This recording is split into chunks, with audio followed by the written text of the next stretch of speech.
Common man 14. నమ్మకం అంటేనే ఒక మూఢనమ్మకం. నేటి రోజుల్లో మంత్రాలకు చింతకాయలు రాలుతాయా? 3. ఈ మంత్రాన్ని చదువు, నీ ఇంటి నిండా వద్దంటే సంపదే సంపద అంటే ఎవరైనా నమ్ముతారా? కానీ నేటి రోజుల్లో నమ్ముతున్నారు.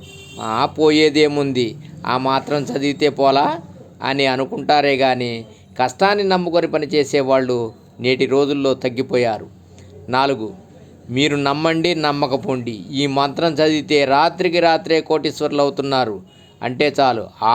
ఏం పోయింది, చదివితే పోలా అని చదువుతున్నారే కానీ ఎలా వస్తాయని ఎవరైనా ప్రశ్నిస్తున్నారా? 5. జరిగేది ఎట్లయినా జరుగుతుంది, జరగనిది ఎప్పటికీ జరగదు అనే విషయం అందరికీ తెలుసు. కానీ ఎదుటి వాళ్ళ మాటలు విని చేస్తే పోలా అని అనుకుంటున్నారు. 6. కష్టాన్ని నమ్ముకున్న వాళ్ళు అదృష్టాన్ని నమ్మరు. కష్టంతో చేసింది ఎక్కడికి పోదు, అప్పనంగా వచ్చింది అసలే ఉండదు. ఎప్పటికైనా పోతుందే కానీ అది నిలబడదు.